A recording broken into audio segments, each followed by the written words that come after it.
Rainbow allrounder exterior paint, বাংলাদেশের আবহাওয়া উপযোগী একমাত্র পেইন্ট। স্বাগত নিউজ 24 বেলা 12টার সংবাদের সাথে আছি আমি আকাশ এহসান। দেখছিলেন সংবাদ শিরোনাম, এবার জানিয়ে দিচ্ছি পুরো খবর। ঈদের ছুটি শেষ, ঢাকায় ফিরছেন মানুষ।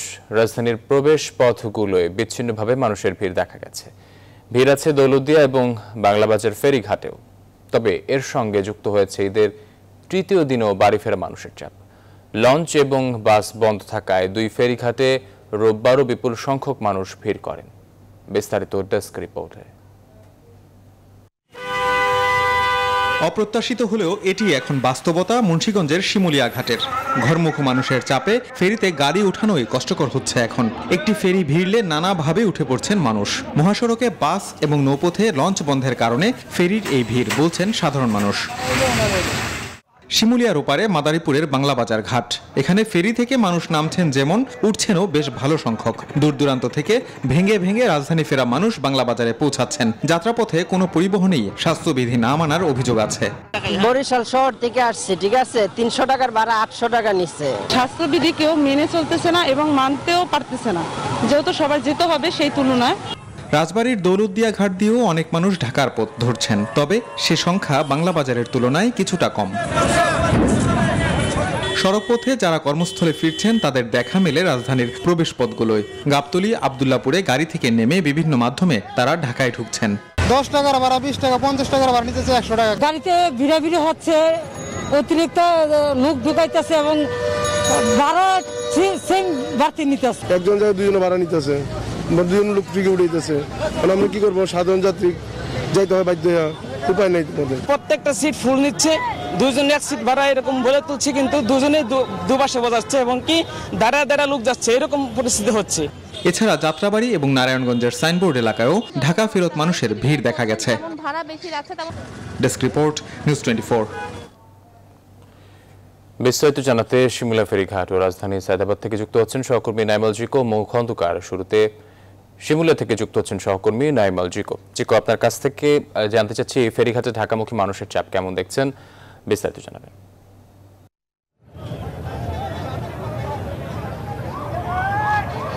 আকাশ, সকাল থেকেই আমি এই শিমুলিয়া ঘাটে রয়েছি এবং এখানে যে 3টি ঘাট রয়েছে এখানে কিন্তু সকাল থেকে পদ্মা পারাপারের জন্য হাজার হাজার মানুষ ভিড় করছেন। কেউ আসছেন এখানে প্রিয়জনদের সাথে ঈদ করতে যাবার জন্য, আবার অনেকেই কর্মক্ষেত্র খুলে যাওয়ার কারণে কিন্তু অনেকেই হলো নিজের কর্মস্থলে কাজে যোগ দেওয়ার জন্য কিন্তু ফিরছেন। এখান থেকে 24 ঘন্টায় ফেরি চলেছে। বিআইডব্লিউটিসির পক্ষ থেকে যেটা জানানো হয়েছে যে 18টি ফেরি প্রতিনিয়তই যাত্রী পারাপারের জন্য, গাড়ি পারাপারের জন্য হলো কাজ করে যাচ্ছে। কিন্তু যেই সমস্যাটিতে তারা বারবারই পড়ছেন সেটি হচ্ছে যে এখানে যে সমস্ত গাড়িগুলো রয়েছে সেই গাড়িগুলো পারাপারের ক্ষেত্রে অতিরিক্ত যাত্রী আসলে থাকায় এই গাড়ি পারাপারের ক্ষেত্রে তাদেরকে হিমশিম খেতে হচ্ছে। যে আরও একটি বিষয় যে স্বাস্থ্যবিধির যেই কথাটি বারবার বলা হচ্ছে, সেই স্বাস্থ্যবিধিটি আসলে এখানে এত মানুষের ভিড়ে আসলে নিয়ন্ত্রণ করা অনেকটাই মুশকিল হয়ে পড়েছে। আসলে এখানে কোনোভাবেই মানানো সম্ভব না। একজন আরেকজনের শরীরের সাথে শারীরিক যে দূরত্বটা মানা দরকার, সেই শারীরিক দূরত্বটাও কিন্তু এখানে মানা হচ্ছে না। তো সকাল থেকেই কিন্তু এখানে মানুষ আসছে। এখনও কিছুক্ষণ আগেও আরও 2টি ফেরি এসেছে। এখন একটি ফেরি ছেড়ে যাচ্ছে বাংলাবাজারের উদ্দেশ্যে। তো সকাল থেকে কিন্তু এই ধরনের পরিস্থিতি রয়েছে এবং হাজার হাজার মানুষ পারাপার। যে পরিমাণ মানুষ আসলে ঢাকার দিকে আসছেন, ঠিক সেই পরিমাণ মানুষ কিন্তু ঢাকা থেকে হলো ছেড়ে যাচ্ছে। তো এই ছিল এখন পর্যন্ত আমার কাছে শিমুলিয়া ঘাটের সবশেষ তথ্য। আকাশ, এই মুহূর্তে সায়দাবাদে যাচ্ছি, যুক্ত হবেন সহকর্মী মৌ খন্দকার। মৌ, আপনার কাছ থেকে জানতে চাচ্ছি ঢাকার প্রবেশদ্বারগুলো মানুষের ভিড় কেমন দেখছেন এবং ভোগান্তি নিয়ে কি বলছেন তারা, জানাবেন।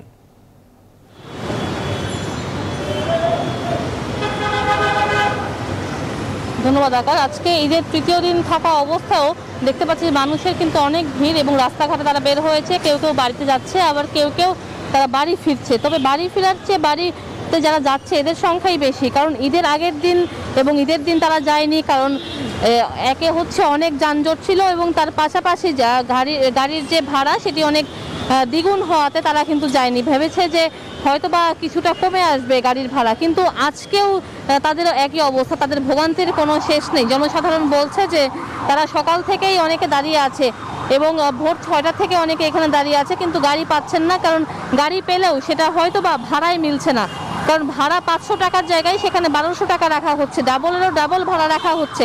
গতবারের চেয়ে এবার ভাড়া অনেক বেশি, আর গাড়িতে ডাবল ভাড়া নেওয়ার পরেও যে সামাজিক দূরত্ব এবং স্বাস্থ্যবিধি যে মানার বিষয়টি, সেটি কিন্তু তারা কেউই মানছেন না, এবং বাসে তারা দাঁড় করিয়ে পর্যন্ত যাত্রী নেওয়া হচ্ছে, সেখানে বসার তো কোনো জায়গা নেই, এবং এক সিট যে ফাঁকা রাখার কথা সেটা তো দূরের কথা, বাসে সবাইকে দাঁড় করিয়ে কিন্তু লোকজন নেওয়া হচ্ছে। এখানে স্বাস্থ্যবিধি কোনো মানার কোনো বালাই নেই, এবং সাধারণ জনগণ তারা অভিযোগ করছেন তাদের কাছ থেকে ভাড়া ডাবল নেওয়া হচ্ছে, কিন্তু তাদেরকে বসার জায়গা দেওয়া হচ্ছে না, এবং অনেককে রাস্তায় রাস্তায় তাদেরকে নামিয়ে দেওয়া হচ্ছে, এমনও অভিযোগও এসেছে। তো এবং রাস্তাঘাটে দেখতে পাচ্ছি যে রাস্তাঘাটের মানুষ যারা রয়েছেন তারা স্বাস্থ্যবিধি মাস্ক প্রত্যেকেই পড়ছে, কিন্তু সামাজিক দূরত্বটা যে সেটি কিন্তু কেউ মানছেন না। এই ছিল সায়দাবাদ থেকে আমার কাছে এখনকার মতো সর্বশেষ খবর। আকাশ। ধন্যবাদ আপনাকে। দর্শক, ঈদে ফেরা ঘর থেকে ফেরা মানুষের, ঢাকামুখী মানুষের খবরাখবর জানাচ্ছিলেন সহকর্মী নাইমাল জিকে এবং মৌ খন্দকার। ঈদের ছুটি শেষে ঢাকায় ফিরছে কর্মব্যস্ত মানুষ। দৌলতদিয়া ঘাট থেকে যুক্ত হচ্ছেন সহকর্মী শফিকুল ইসলাম শামীম। আমরা আরো বিস্তারিত জানবো তার কাছ থেকে। শামীম, আপনার কাছ থেকে জানতে চাচ্ছি, ঘাটে ঢাকামুখী যাত্রীর চাপ কেমন দেখছেন?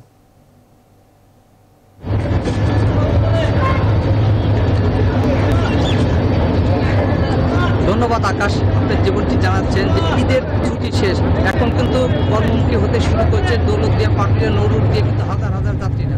আমি কিন্তু এখন এই মুহূর্তে এই দৌলতদিয়া ঘাটের চিত্রটি দেখাতে চাচ্ছি যে এখানে কিন্তু কর্মমুখী একটি সাধারণ মানুষকে হাজার হাজার যাত্রী কিন্তু রাজধানীমুখী হচ্ছে। এইমাত্র দৌলতদিয়া ঘাট থেকে কিন্তু একটি ফেরি পাটুরিয়ার উদ্দেশ্যে ফেরি হচ্ছে, যে ফেরিতে কিন্তু আমরা গাদাগাদি করে যাত্রীদের চরম ভিড় দেখতে পেয়েছি।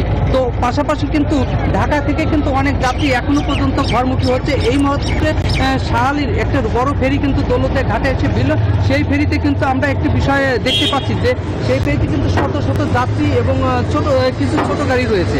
তো এই ছোট গাড়িটি কিন্তু তারা কর্মমুখী, কিন্তু অনেক যাত্রী ঘরমুখী হচ্ছে। তো আমরা একটা বিষয়টি দেখতে পাই, সকাল থেকে কিন্তু দৌলতদিয়া ঘাটের যে বিষয়টি আমরা দেখতে পাচ্ছি, সেখানে কিন্তু দেখা যাচ্ছে যে যে হারে যাত্রীরা এখনো ঘরমুখী হচ্ছেন, সেই হারেই কিন্তু অনেক যাত্রী কিন্তু কর্মমুখী হচ্ছে। তো অনেক যাত্রীর সাথে আমরা কথা বলেছি যে রাস্তায় কিন্তু গণপরিবহন না থাকার কারণে কিন্তু তাদেরকে ছোট ছোট যানবাহনে ভেঙে ভেঙে কিন্তু ফেরিঘাটে আসতে হয়েছে, এবং ফেরিঘাটে এসেই কিন্তু তারা পর্যাপ্ত পরিমাণ ফেরি পাওয়ার কারণে কিন্তু তারা দৌলতদিয়া, পাটুরিয়া, নদীতে সহজে নদী পার হতে পারছে। তো যাত্রীদের কিন্তু আরেকটি অভিযোগ, যে অভিযোগটি কিন্তু তারা বলছেন যে মহাসড়কে কিন্তু যাত্রীদের মহাসড়কে কিন্তু গণপরিবহন কম থাকার কারণে কিন্তু তাদের কাছ থেকে কিন্তু অতিরিক্ত ভাড়া নিয়েছে, যে প্রতিটি জায়গায় কিন্তু তাদের ডাবল ভাড়া দিয়ে কিন্তু গন্তব্যস্থানে আসতে হচ্ছে। তো এই মুহূর্তে কিন্তু দৌলতদিয়া ঘাটে ঢাকামুখী যাত্রীদের আমি তীব্র যানজট আমরা দেখতে পাচ্ছি। তো এই ছিল বেলা বাড়ার সাথে সাথে এই চাপটা আরো বেশি বাড়তে পারে বলে বিআইডব্লিউটিসি কর্তৃপক্ষ আমাদেরকে জানিয়েছে। তো এই ছিল দৌলতদিয়া ফেরিঘাটের সর্বশেষ সংবাদ। আমি এখন চলে যাচ্ছি স্টুডিওতে আকাশের কাছে। আকাশ। ধন্যবাদ আপনাকে। এবার অন্য প্রসঙ্গ। টিকা উৎপাদনে সক্ষমতা যাচাই নির্ধারিত 3 কোম্পানির মধ্যে সেপ্টা এগিয়ে বলে জানিয়েছে স্বাস্থ্য মন্ত্রণালয় গঠিত কোর কমিটি। এই কমিটি কোন প্রতিষ্ঠানের অবস্থান কেমন সে সম্পর্কে মূল্যায়নের তালিকা তৈরি করেছে। তবে এই দুই দেশের মধ্যে চীনের সিনোফার্মা টিকা উৎপাদনে আগ্রহের কথা জানিয়েছে ইনসেপ্টা। স্বাস্থ্য অধিদপ্তরের কর্মকর্তারা বলছেন, রিপোর্টের চূড়ান্ত কপি হাতে পেলে যারা এগিয়ে থাকবে সেই কোম্পানিকে এই টিকা উৎপাদনের অনুমতি দেবে মন্ত্রণালয়। বিস্তারিত হাবিবুল ইসলাম হাবিবের রিপোর্টে। চুক্তি অনুযায়ী ভারতের সেরাম ইনস্টিটিউটের টিকা প্রাপ্তিতে অনিশ্চয়তা দেখা দেয় গণটিকা কর্মসূচি বাধাগ্রস্ত হয়েছে দেশে। দ্বিতীয় ডোজ টিকা দেওয়া অব্যাহত থাকলেও অন্তত 14 লাখ মানুষ দ্বিতীয় ডোজ টিকা পাবে কিনা তা নিয়ে অনিশ্চয়তা দেখা দিয়েছে। এ অবস্থায় রাশিয়ার স্পুতনিক ভি ও চীনের সিনোফার্মের টিকা বাংলাদেশে উৎপাদনে আগ্রহী প্রতিষ্ঠানগুলোর সক্ষমতা যাচাইয়ে স্বাস্থ্য মন্ত্রণালয় একটি কোর কমিটি গঠন করে।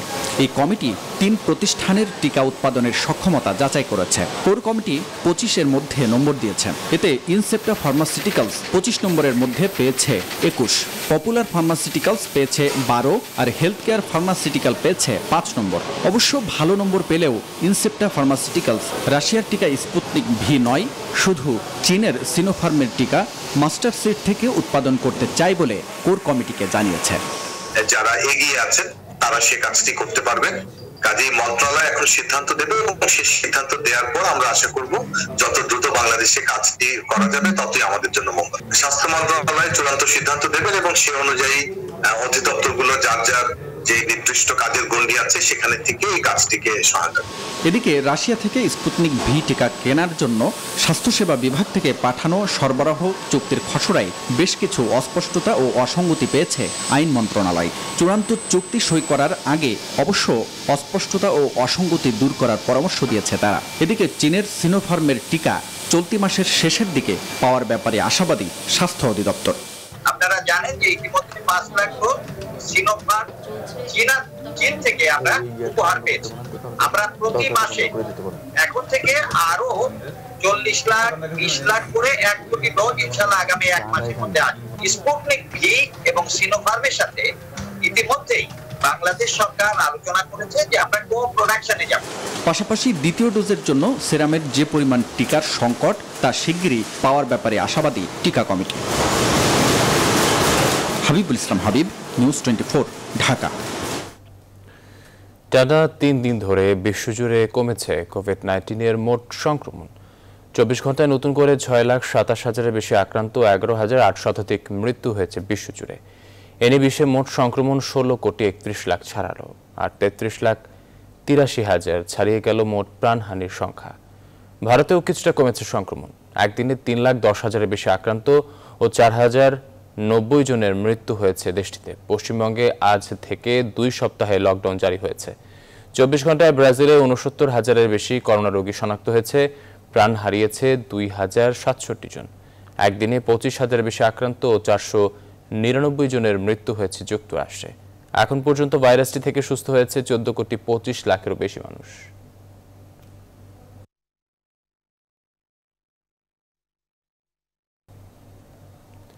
প্রবল ঘূর্ণিঝড়ের আকার নিল তাওতে। এর মাঝের প্রভাবে কেরালাতে 2 জন এবং কর্ণাটকে 4 জনের মৃত্যু হয়েছে। সতর্কতা জারি করা হয়েছে মুম্বাইয়ে। ঝড়ের আঘাত সামলাতে দেশটির 6টি রাজ্যে শতাধিক উদ্ধারকারী দল মোতায়েন করা হয়েছে। রাজ্যগুলো হচ্ছে কেরালা, কর্ণাটক, তামিলনাড়ু, গুজরাট, মহারাষ্ট্র এবং গোয়া। ভারতের আবহাওয়া দপ্তর জানিয়েছে সোমবার রাতে ঘূর্ণিঝড়ের দাপট সব থেকে বেশি থাকবে। ঘন্টা 150 থেকে 160 কিলোমিটার বেগে বইবে ঝড়। কখনো কখনো তা ঘন্টা 175 কিলোমিটারে পৌঁছে যেতে পারে। গুজরাট উপকূলে মঙ্গলবার সকালে আছড়ে পড়তে পারে এই ঝড়। ওই দিন দুপুরে বা সন্ধ্যায় গুজরাট উপকূলের পোরবন্দর এবং নালাই উপকূল অতিক্রম করতে পারে ঘূর্ণিঝড়টি।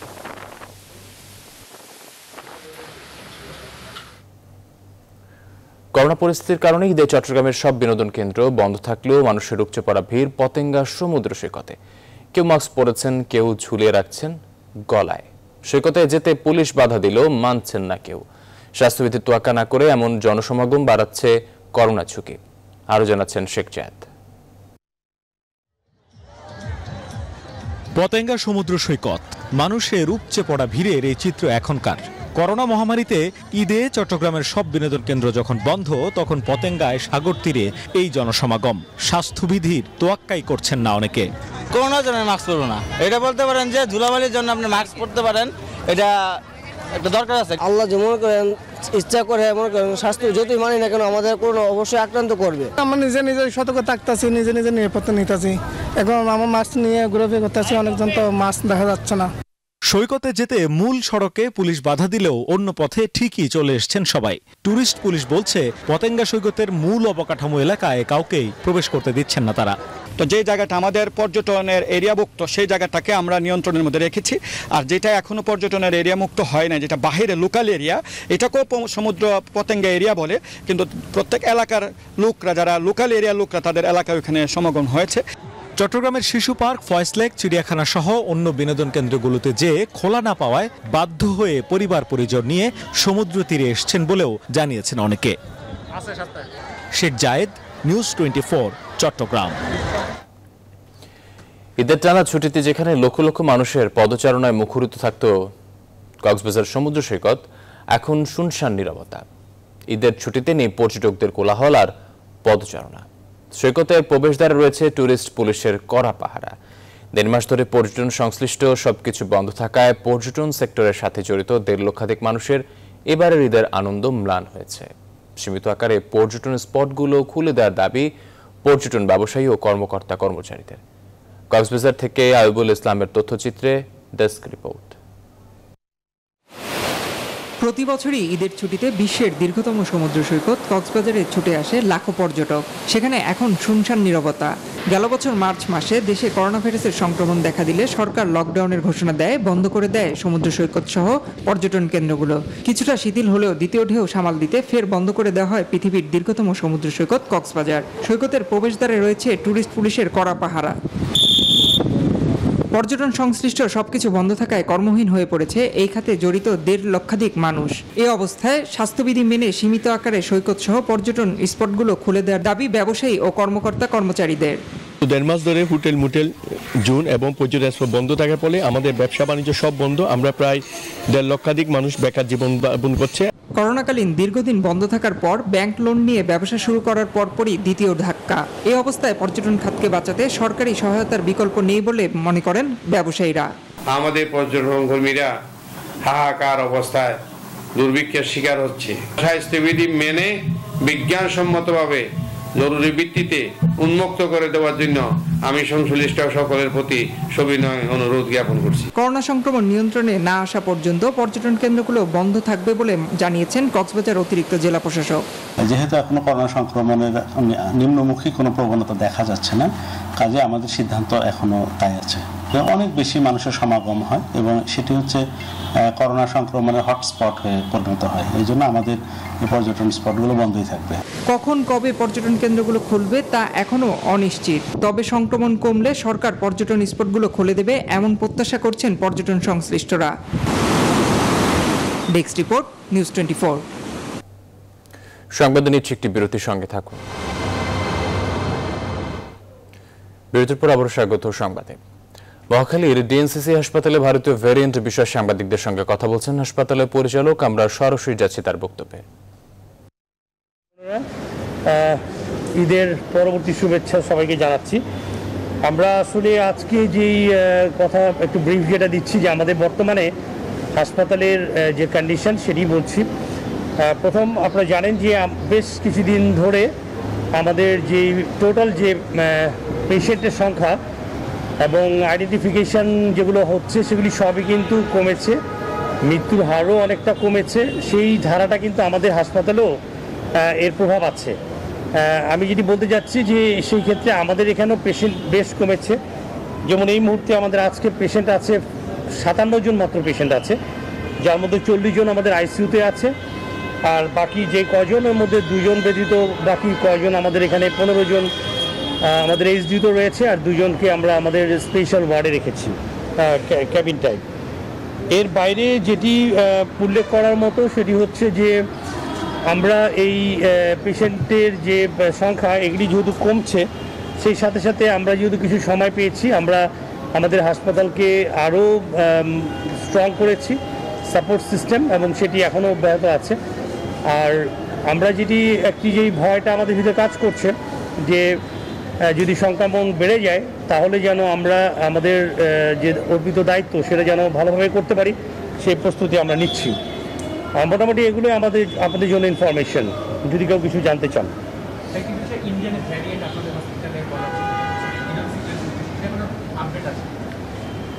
ইন্ডিয়ান ভ্যারিয়েন্ট তো আমাদের এখানে ওরকম কোনো ভ্যারিয়েন্ট তো আমরা এখানে নিশ্চিত করতে পারি নাই। ওদিনও আমরা ঈদের দিনও আমরা বলেছি যে আমাদের এখানে 2 জন পেশেন্ট আছেন যারা রিসেন্টলি ইন্ডিয়া থেকে এসেছিলেন, এবং তারা যেহেতু সিমটমস শো করছিল সেই জন্য ওনারা বেশ কয়েকদিন জ্বরেও ভুগছিলেন। আমাদের এখানে এসেছিল, আসার পরে আমরা যখন তাদের হিস্ট্রিগুলো নেই এবং আমরা যখন দেখতে পাই যে ওনারা কিছুদিন আগে ইন্ডিয়া গিয়েছিলেন, সে কারণেই আমরা তাদের যে স্যাম্পলগুলো সেগুলো আইডিসিআর সাথে যোগাযোগ করি এবং ওখানে আমরা স্যাম্পলগুলো পাঠিয়েছিলাম। তো যেহেতু আমাদের করোনা পজিটিভ আমরা পেয়েছি, সে অনুযায়ী আমাদের ন্যাশনাল গাইডলাইন অনুযায়ী আমরা তাদেরকে ট্রিটমেন্ট দিচ্ছি। আর এটার জন্য আপনারা জানেন যে এটার জন্য জেনোম সিকোয়েন্সিং করতে হবে, তো সেটি আইডিসিআর এটি তারাই করবেন। এই ব্যাপারে যে কোনো রিপোর্ট বা কোনো কিছু এটা কিন্তু ওনারাই অ্যাকচুয়ালি জানাবেন, এটা হচ্ছে বিষয়। 2 নম্বর কথা হচ্ছে যে আমরা এখন পর্যন্ত এই বিষয়ে আর নতুন কোনো কিছু আমরা জানি নাই। আর এই সিকোয়েন্সিং করার জন্য বেশ কিছুদিন সময়ও লাগে, সেটা নিশ্চয়ই আপনারা জানেন। তো সেটি ওনারা জানতে পারলে অবশ্যই ওনারাই জানাবেন। আমি ম্যাডামের সাথে আজকেও কথা বলেছি, ওনারা বলেছেন যে এটি যদি সম্পন্ন হয় আমরা জানিয়ে দিব। আর আমাদের ক্ষেত্রে যেটি হয়েছে যে পেশেন্ট আমাদের কাছে সব রোগী সমান। আজকে উনি ইন্ডিয়া থেকে এসেছে বলে যে আমরা ওনাকে অন্য জায়গায় বিদায় করে দিব সেটি নয়, আমরা ওনাদেরকেও। দর্শক, আপনারা দেখছিলেন মহাখালীর ডিএনসিসি হাসপাতালে সাংবাদিকদের সাথে কথা বলছিলেন হাসপাতালের মহাপরিচালক। চট্টগ্রামে মৃত্যু হত্যা মামলার রিমান্ডে পুলিশের সাবেক এসপি বাবুল আক্তারের জিজ্ঞাসাবাদ চলছে। পিবিআই কর্মকর্তারা জানিয়েছেন মূলত কয়েকটি বিষয়ে বিবেচনা নিয়ে এগোচ্ছেন তারা। এদিকে মামলার বাদী বাবুলের শ্বশুর মোশাররফ বলছেন, বাবুলের দায়ের করা মামলার তদন্তেও প্রমাণ মিলেছে মৃত্যু হত্যার পরিকল্পনাকারী বাবুলই। আর নিরাপত্তা বিশ্লেষকরা বলছেন, শুরু থেকে এই মামলা নিয়ে আইনশৃঙ্খলা বাহিনীর রহস্যজনক আচরণ তৈরি করেছে অনেক প্রশ্ন। আহাদুল ইসলাম বাবুর ক্যামেরায় চট্টগ্রাম থেকে আরো জানাচ্ছেন নয়ন বড়ুয়া। সামনের কাতারে থেকে সন্ত্রাসী ও জঙ্গিবাদ দমনে সাহসী পুলিশ কর্মকর্তা হিসেবে পরিচিত বাবুল আক্তার এভাবেই ভেঙে পড়েছিলেন স্ত্রী হত্যাকাণ্ডের পর। 7 জনের বিরুদ্ধে নিজে বাদী হয়ে মামলাও করেছিলেন তিনি। 5 বছর পর পুলিশ বলছে এসবই ছিল বাবুলের অভিনয়। শ্বশুরের দায়ের করা হত্যা মামলায় বাবুলকে 5 দিনের রিমান্ডে নেওয়া হলেও এখন পর্যন্ত হত্যা সংশ্লিষ্ট কোনো তথ্যই দেননি বাবুল। যেগুলি ইনফরমেশন পাওয়া গেছে বাদীর পরিবার থেকে, যে সমস্ত বিষয় আসতেছে, অন্যান্য সোর্স থেকে যেগুলো বিষয় আসতেছে, সেগুলো এখনো আসলে সবগুলো এখনো বলার সময় আসে নাই, তো আন্ডার ইনভেস্টিগেশন আছে এখানে। এদিকে বাবুলের শ্বশুরের দাবি বাবুলই পরিকল্পিতভাবে খুন করেছে তার মেয়ে মিতুকে। এমন প্রমাণ মিলেছে বাবুলের দায়ের করা মামলার তদন্তেও। পরিকল্পনা ডকুমেন্ট পাইছে, সে যে টাকা দিয়া করাইছে সেটাও পাওয়া গেছে। তারপর পরকিয়া করে কিছু ডকুমেন্ট আমি এলাকায় বলছি, আমি দিয়েও আসছি। নিরাপত্তা বিশ্লেষকরা বলছেন, চাঞ্চল্যকর এই হত্যাকাণ্ড নিয়ে শুরু থেকেই পুলিশের আচরণ ছিল রহস্যজনক। এরকম একজন কম্পিটেন্ট অফিসারকে যখন অবসর দেওয়া হয়েছে, তখনই কিন্তু আমাদের সচেতন মানুষের মনে একটা জিনিস সন্দেহ উকি দিয়েছে। এখন প্রশ্ন আসতে পারে, এতদিন পর্যন্ত তাহলে পুলিশ বিভাগ এটাকে কেন হিমঘরে রেখে দিয়েছিল? মৃত্যু হত্যার 1 মাসের মধ্যেই এই খুনে সরাসরি অংশগ্রহণকারী এবং অস্ত্র সরবরাহকারী সহ 7 জনকে গ্রেপ্তার করা হয়। এছাড়া পুলিশের সাথে বন্দুকযুদ্ধে নিহত হয়েছে খুনে সরাসরি অংশগ্রহণকারী রাশেতুন নবী। নয়ন বড়ুয়া, জয়, নিউজ 24, চট্টগ্রাম। এবারে ফিলিস্তিন প্রসঙ্গ। অবরুদ্ধ গাজা উপত্যকায় রাতভর গুলি চালিয়েছে ইসরায়েলি বাহিনী। 1 সপ্তাহ ধরে চলা এই সহিংসতায় 41 শিশু সহ 149 জন ফিলিস্তিনের মৃত্যু হয়েছে। ফিলিস্তিনি সশস্ত্র গোষ্ঠী হামাস ব্যবহার করত এমন অভিযোগ তুলে শনিবার গাজায় অবস্থিত আন্তর্জাতিক সংবাদ মাধ্যম আল জাজিরা ও এপির কার্যালয় গুড়িয়ে দিয়েছে ইসরায়েল। এদিকে চলমান সংকটের মধ্যে ইসরায়েল ও ফিলিস্তিনি প্রধানের সাথে কথা বলেছেন মার্কিন প্রেসিডেন্ট বাইডেন। এ সময় তিনি নেতানিয়াহুকে সমর্থন জানালেও থামতে বলেছেন মাহমুদ আব্বাসকে। নিবিরামিনের ডেস্ক রিপোর্ট। আল-জালা নামে গাজায় অবস্থিত এই ভবনটিতে ছিল এপি ও আল জাজিরার কার্যালয়। শনিবার বিমান হামলা চালানোর আগে ভবনটি থেকে বেসামরিকদের সরে যাওয়ার জন্য 1 ঘন্টা সময় বেঁধে দিয়েছিল ইসরায়েল বাহিনী। এই হামলাটি কোনোভাবেই অবৈধ নয় বলে দাবি করেছে নেতানিয়াহু প্রশাসন। তবে কোনোভাবেই এ ঘটনায় চুপ থাকবে না বলে হুঁশিয়ারি দিয়ে দিয়েছে কাতার ভিত্তিক সংবাদ মাধ্যম আল জাজিরা। টানা 7ম দিনের মতো হামলা অব্যাহত রেখেছে ইসরায়েল। রোববার গাজায় হামাস নেতার বাড়িতেও বোমা হামলা চালিয়েছে তারা। প্রতিদিনই বাড়ছে ফিলিস্তিনিদের হতাহতের সংখ্যা। পাল্টা জবাব দেয়া থেকে বিরত নেই হামাসও। এদিকে ফিলিস্তিনি ইস্যুতে শনিবার প্রথমবারের মতো দেশটির প্রেসিডেন্ট মাহমুদ আব্বাসকে ফোন করেছেন মার্কিন প্রেসিডেন্ট জো বাইডেন। যুক্তরাষ্ট্র ফিলিস্তিনের অংশীদারিত্ব জোরদারে তিনি প্রতিশ্রুতিবদ্ধ ছিলেন বলে আব্বাসকে জানিয়েছেন। সেই সাথে হামাসের হামলা অবিলম্বে বন্ধ হওয়া উচিত বলেও মন্তব্য করেছেন মার্কিন প্রেসিডেন্ট। একই দিনে ইসরায়েলের প্রধানমন্ত্রী বেনিয়ামিন নেতানিয়াহুর সাথেও ফোন আলাপে তাদের পূর্ণ সমর্থন দেওয়ার বার্তা দিয়েছেন বাইডেন। ফিলিস্তিন ইসরায়েল সংকট নিয়ে শনিবারও বিক্ষোভ হয়েছে ফ্রান্স, জার্মানি, গ্রিস, যুক্তরাষ্ট্র সহ বিভিন্ন দেশে। বিক্ষোভগুলোয় ঘটেছে পুলিশের সাথে আন্দোলনকারীদের সংঘর্ষ এবং গ্রেপ্তারের ঘটনা। নিবির আমিন, নিউজ 24। সংবাদ নিচ্ছে আরো একটি বিরতির সঙ্গে থাকুন। বিরতির পর আবার স্বাগত সংবাদে। এবার ফার্স্ট সিকিউরিটি ইসলামী ব্যাংক অর্থ বাণিজ্য সংবাদ। শীঘ্রই পুঁজিবাজারে আসছে 21,000 কোটি টাকার তহবিল। বছরের পর বছর ধরে কোম্পানিগুলোতে পড়ে থাকা অবাধিকৃত লভ্যাংশ থেকে তৈরি হচ্ছে এই তহবিল। নিয়ন্ত্রক সংস্থা বিএসইসি জানিয়েছে যে কোনো সময় ব্যাপারে গেজেট প্রকাশ হবে। আর পুরো তহবিল বাজারে বিনিয়োগ হবে সরকারি প্রতিষ্ঠান আইসিবির মাধ্যমে। এতে পুঁজিবাজারে তারল্য সংকট কেটে যাবে বলে মত বিশেষজ্ঞদের। সুলতান আহমেদের রিপোর্ট। পুঁজিবাজারে তালিকাভুক্ত ভালো মানের কোম্পানিগুলো প্রতি বছর তার শেয়ার হোল্ডারদের লভ্যাংশ প্রদান করে। তবে অনেক ক্ষেত্রে বিনিয়োগকারী মারা যাওয়া, হিসেব বন্ধ হয়ে যাওয়া, দেশের বাইরে চলে যাওয়া সহ নানা কারণে এই লভ্যাংশ ফেরত চলে আসে কোম্পানিগুলোর কাছে। বিএসইসির হিসেব বলছে ডিএসসিতে তালিকাভুক্ত কোম্পানিগুলোর অবন্টিত বোনাস লভ্যাংশের পরিমাণ 11,000 কোটি টাকা আর নগদ লভ্যাংশের পরিমাণ 634 কোটি টাকা। অন্যদিকে সিএসসিতে তালিকাভুক্ত কোম্পানিগুলোর বোনাস লভ্যাংশ 8,881 কোটি টাকা আর নগদ লভ্যাংশের পরিমাণ 321 কোটি টাকা। সব মিলে প্রায় 21,000 কোটি টাকার তহবিল নিয়ে তৈরি হতে যাচ্ছে capital market stabilisation fund. Final approval দিয়েছে, এখন গ্যাজেটের জন্য ধরেন যে পাঠানো হবে। ফান্ড গঠিত হইলে এই ফান্ডটা ধরেন যে পুঁজিবাজারে উন্নয়নে ব্যয় করা হবে। স্পেশালি যে আপনার মানে সিকিউরিটিজ লেন্ডিং বড়ই এইটা ব্যয় করা হবে এবং এটা মার্কেট স্টেবল রাখার হিসেবে এটা ইউজ করা হবে। তহবিলের ব্যবহারকারী ও ট্রাস্টি হিসেবে থাকবে সরকারি প্রতিষ্ঠান আইসিবি। কোনো বিনিয়োগকারী দাবি করলে সেই অর্থ দ্রুত ফেরত দেওয়ার তাগিদ দিচ্ছেন তালিকাভুক্ত কোম্পানিগুলোর সংগঠন। তো এই টাকাটা হলো মূলত শেয়ার হোল্ডারদের, যারা এটাকে ক্লেম করে নেই কোনো। আমাদের একটাই চাওয়া, যাতে যখনই শেয়ার হোল্ডার টাকা চাবে বা দাবি করবে তখনই যেন গভর্নমেন্ট টাকাটা ফান্ড ম্যানেজার, যারা এই ফান্ড ম্যানেজমেন্ট থাকবে, ম্যানেজার থাকবে, আমরা যেন ঠিক মতো টাকাটা প্রোভাইড করি।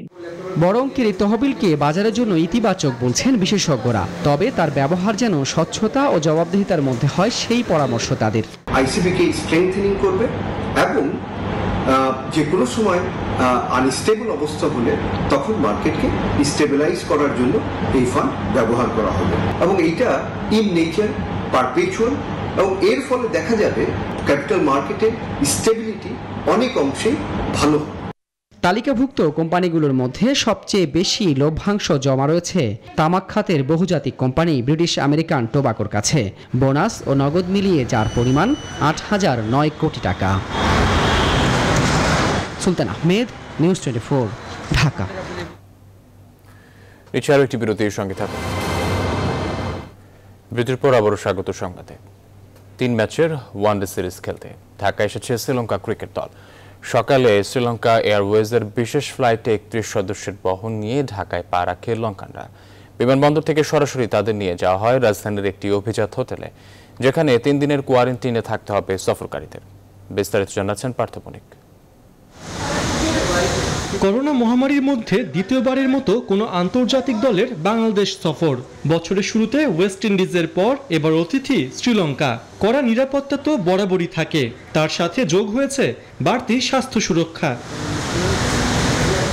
সকাল 8:10 শ্রীলঙ্কা এয়ারলাইন্সের বিশেষ ফ্লাইটে ঢাকায় পা রাখে শ্রীলঙ্কার 31 সদস্যের বহর। বিমানবন্দর থেকে সরাসরি তাদের নেওয়া হয় রাজধানীর একটি অভিজাত হোটেলে, যেখানে 3 দিনের কোয়ারেন্টিনে থাকবে কুশল পেরেরার দল। হবে 2 দফায় করোনা টেস্ট। সফরসূচি অনুযায়ী 19 মে প্রথমবারের মতো অনুশীলনে নামবে শ্রীলঙ্কা। 2 দিনের প্র্যাকটিস শেষে 21 মে বিকেএসপিতে খেলবে inter squad warm up match. 23 মে মিরপুরের শেরেবাংলায় মাঠে গড়াবে প্রথম ওয়ানডে। পরের দুটিও একই ভেন্যুতে 25 ও 28 তারিখ। 14 দিনের সফর শেষ হবে 29 মে লঙ্কানদের দেশ ছাড়ার মধ্য দিয়ে। এদিকে টাইগার স্কোয়াডে দেখা দিয়েছে ইনজুরি সমস্যা। পিঠের ব্যথায় সিরিজে অনিশ্চিত রুবেল হোসেন। তবে ম্যাচের আগে তার সবশেষ অবস্থা পর্যবেক্ষণ করে খেলানোর ব্যাপারে সিদ্ধান্ত নেবেন নির্বাচকরা, এমনটাই জানিয়েছেন বিসিবি চিকিৎসক দেবাশিস চৌধুরী। পেস বোলারদের সাধারণত ব্যাকের কিছু ইস্যু হয়ে থাকে, রুবেলও তার ব্যতিক্রম নয়। তো আমরা বিভিন্ন কয়েক দফে স্ক্যান করা হয়েছে, স্ক্যানে তার লো ব্যাকে কিছু সমস্যা দেখা গেছে, যেটা দীর্ঘমেয়াদী বোলিংয়ের রিয়াকশন হিসাবেই সাধারণত আমরা পেয়ে থাকি। রুবেলকে খুব ভালো একটা রিহ্যাব প্রোগ্রামের মধ্যে সবসময় থাকতে হবে এবং সে সেটাই করছে।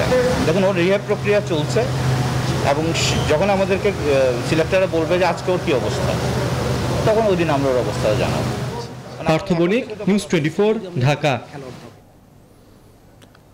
পর্যটন কেন্দ্র বন্ধ থাকার কথা থাকলেও চাঁদপুরের সবই খোলা। ঈদের ছুটি উপভোগ করতে মানুষ ভিড় করছেন সব জায়গায়। সেখানে বিধি নিষেধ মানা হচ্ছে সামান্যই। মানুষের ভিড় বেড়ে যাওয়ায় আইনশৃঙ্খলা বাহিনীও নিরুপায়। পর্যটন বন্ধ করার চেয়ে বরং মানুষের নিরাপত্তা দিতেই তাদের তোড়জোড়। খোকন কর্মকারের তথ্য ও ছবি নিয়ে ডেস্ক রিপোর্ট। নৌকায় গান বাজিয়ে ঘুরে বেড়ানো গ্রামে নদীকেন্দ্রিক বিনোদনের অন্যতম অনুষঙ্গ। করোনায় দেশের সরকারি বিধিনিষেধের আওতায় এমন পর্যটন বন্ধের কথা বলা হলেও তা মানছে না মানুষ। এই চিত্র চাঁদপুরের। ঈদের আনন্দ উপভোগে হাজারো মানুষের ভিড় বিনোদন কেন্দ্রে।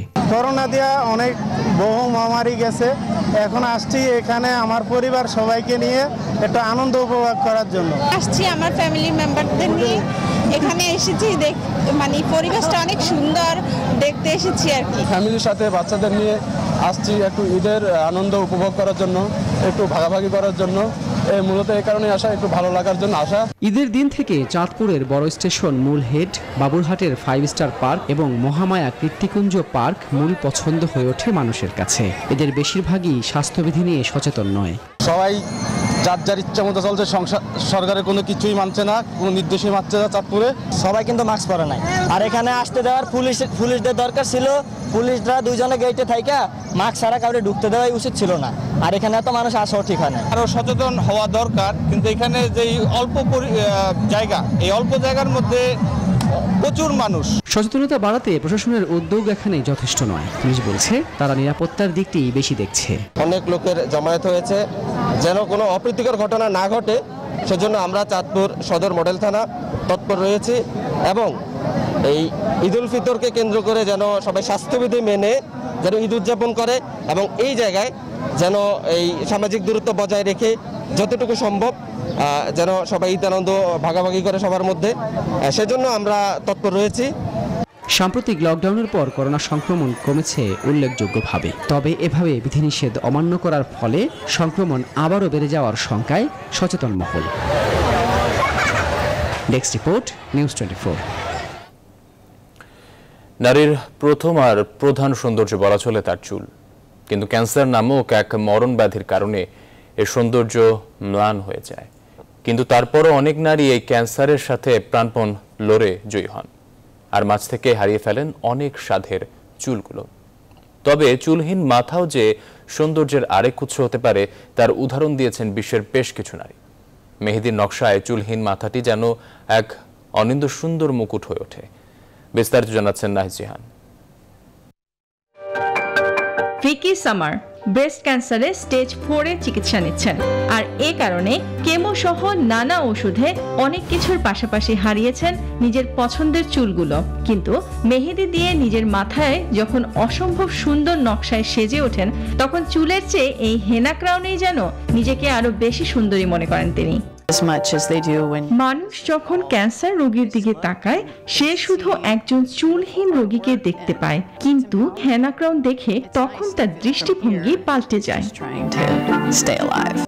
এভাবেই ক্যান্সারের সঙ্গে লড়তে থাকা কিংবা এই মরণ ব্যাধিকে হারিয়ে জয়ী হওয়া নারীদের মাথায় হেনা আর্ট করেন সারা ওয়াল্টার্স। মার্কিন এই মেহেদি শিল্পী মনে করেন এই হেনা ক্রাউনের মধ্য দিয়ে ক্যান্সার আক্রান্ত নারীদের মধ্যে আত্মবিশ্বাস ফিরে আসে। from that point on. ক্যান্সারের সাথে লড়ে তারা জীবনের একটি কঠিন সময় পার করছেন। হেনা আর্টের মধ্য দিয়ে তারা তাদের হারানো সৌন্দর্যকে এক নতুন রূপে উপস্থাপন করতে পারছেন। এটা তাদের আরো মানসিকভাবে শক্তিশালী করছে। Maybe a lack of confidence. বর্তমানে ক্যান্সার আক্রান্ত নারীদের জন্য এই ধরনের হেনা আর্টের আয়োজন হয় পৃথিবীর বিভিন্ন দেশে। যুক্তরাষ্ট্র, ব্রিটেন, হাঙ্গেরি, ব্রাজিল ও ভারতেও নারীদের চুলহীন মাথায় মেহেদির নকশায় রাঙানো হয়। পরচুলা পরার চাইতে মেহেদিতে রাঙাতেই এখন অনেকেই উৎসাহী। নাহিদ জিহান, নিউজ 24। এই ছিল আয়োজনে, ধন্যবাদ সবাইকে।